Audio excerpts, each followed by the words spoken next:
I had the chance to test the new Skoda Enyaq 85 with the new motor and the new software 4.0. I tested the range, I did a long distance trip, 1700 kilometers to Hamburg and back, to see how it is to drive the car for a long distance and for many hours.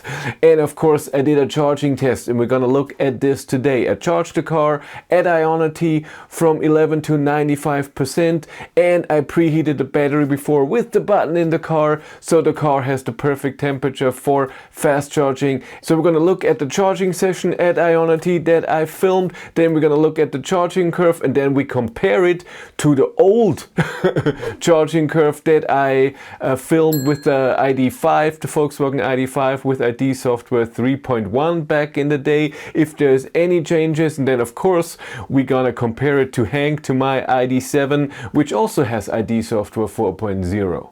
And I'm aware that this shirt looks a bit hippie and coincidental. They're planning in Germany from April on that weed is legal. But this has nothing to do with that.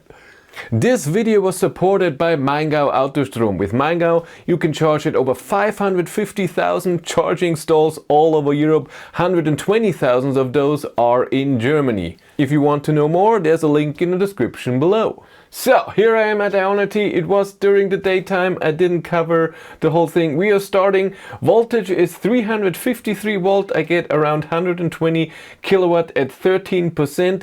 The peak goes up to I think 138, but on my long distance trip I thought I saw 140 kilowatt as well. 365 volt at 19-20%, 9 kilowatt hours charged in 5 minutes. That's good. With 133 kilowatt now, voltage 370 and amps 368, so it doesn't reach the 500 amp that my ID.7 for example does. And we are already at 30% after 8 minutes, so 11 to 30%. That's really awesome. 135 kilowatt so far and still goes up. 20 kilowatt hours charged in 10 minutes. This is like a race here. We're totally in it. 38% after 11 minutes. That's great. Oh, power is going down. 132 kilowatt. Like I said, I saw 140 at some point. And this before this session the battery was warm. I really preheated the battery. It was all fine. There shouldn't be any problems with it. After 15 minutes we have charged 31.5 kilowatt hours. We are almost at 50% now. After 16 minutes we're reaching almost the 400 volt that my ID.7 gets also. We're still 127 kilowatt at 55%. That is awesome. 19 minutes and 40 kilowatt hours charged. We're at 60% now, still 21 kilowatt. It's slowly going down, but we're still above 100 kilowatt, and this is awesome for long distance driving. Just plug in and then you go on. Important is, as with every MEB platform car, you have to plug in under 15% or you're not getting good charging power. You really have to do that. We're at 70, what is that? 72%, 104 kilowatt, 103, I think it's 74%. It goes under 100 kilowatt, which is awesome. So from 10 to 80% you almost have always above 100 kilowatt, which is awesome. 28 minutes and we are at 80 kilowatt, 58 kilowatt hours after 29 minutes charged. We're at 81%. We're almost at 400 volt for the battery, 60 kilowatt hours charged. Oh my god, after 32 minutes, 61. That is awesome. 50 kilowatt now, so it really rapidly goes down from that above 100 kilowatt at 74 to now 85%. We're at 39 kilowatt. So really this is where you should charge. You should charge to 74% or maybe to 80, but not if you are in a hurry and you want to get to your destination fast. Don't charge above 80%, but the good thing is you can charge to 80%. It's not like you have to leave at 50% because the peak is already gone. That is really awesome. And now at 88% we have 32 kilowatt, only 80 amps. Still not the 400 volt. After 40 minutes, 66.5 kilowatt hours charged. We're at 90% now, and now it stays at around 30 kilowatt, which is also good if you have to charge more, that it's not 5, 6, 7 kilowatt, something like this. It really stays at around 30 kilowatt. That's not amazing, but it's still good. If you need very high state of charge. But again, if you want to get to your destination fast, I would recommend 74 kilowatt or a bit more, but around that. And it's good that it's a very slow curve and staying high. That's just awesome. If you want to follow me on Instagram, BatteryLife1, and if you want to support the channel, there's a Patreon link in the description below. And here on YouTube, there's channel membership. Thank you very much. I look fat in here.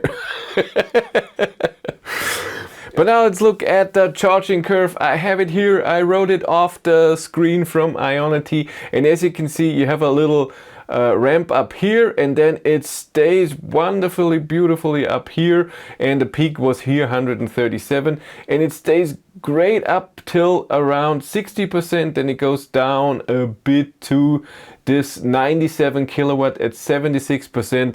Then you leave, because as you can see here, it goes down pretty fast and it stays at the 32 kilowatt. So it's a pretty simple pretty simple charging curve. By the way, you can see the numbers here on the side, and these are the kilowatt hours. We're going to look at it in a second with the other cars, but it looks great. And it's a great car for long distance with charging as well, especially with the preheating. Even in a deep winter, you just preheat. It's awesome. Then the comparison to other cars. The Enyaq is in red. The ID, it says ID4 Pro. It was ID5 Pro with ID software 3.1 in yellow, and my ID7 is in blue. And as you can see pretty well here with the ID4 and the Enyaq, it's the exact same curve. I mean, there are tiny little things, but this could be the charger, it could be the temperature. Maybe with the ID5, when I tested it a bit, the temperature wasn't perfect, but it's the same curve. There is no difference. 3.1 and ID software 4.0 on the Skoda Enyaq ID4, ID5 Pro will be the exact same charging curve. No difference. I'm getting an ID4 Pro 2024, so with the APP 550 motor and ID software 4.0 in the middle of March, a press car for 2 weeks, and I'm pretty sure it will be the same charging curve. There won't be any difference. So you can see that very well. Interestingly, when you look at my ID7 curve, Hank, in the beginning up to, what is this? Almost 60%, 58%, the ID7 is like a rocket up to 192, 191, 192 kilowatt here. And then from 60 to 74%, the ID7 charges slower because it had a higher peak, and then it goes down. But we will see in the kilowatt hours, it's still better for charging if you need a lot of kilowatt hours. I mean, I'm not talking about consumption here. This is just a charging curve. ID7 has lower consumption than the Enyaq or the ID4, ID5, because it's not an SUV. But still, you can see that it's lower down here. But then, after 82%, it has a higher charging curve than the others do. So you have in the Enyaq, in ID4, 5, and so Pro, you have whoop, whoop. And in the ID7 you have slower going down, so you don't have that value when you know, like I just said, 76% leave. In the ID7 you don't have that. You can say around here, but it's not a value where you can say, okay, here I have to, because everything is going down. But it's very interesting to see that how different the charging curves are. Just the chemistry of the battery is a bit different, and then you get this difference. And the last is the kilowatt hours. You can see the kilowatt hours charge into the battery over time. Enyaq in ID4, Enyaq is in red, ID4 in yellow, and blue is my ID7. As you can see, ID7 charges more kilowatt hours in the battery over time. And Enyaq and ID4 are almost the same. There's almost no difference. It's very possible that I plugged in it was an ID5. I don't know why it says ID4. It's very possible that I plugged in the ID4 a bit earlier, so 8%, not 11, and then maybe it's a bit more kilowatt hours in the bottom. That's very, very possible. But ID.7 with his high peak, and then it stays always above the other cars. So the kilowatt hours into the battery, ID.7 is better. And then lower consumption, like I said, but this is not important for this. Very interesting.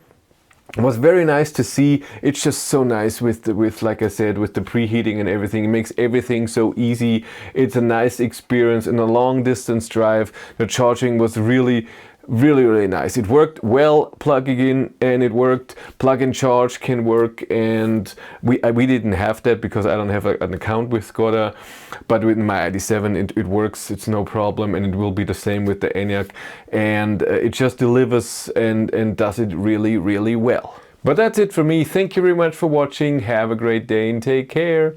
Bye.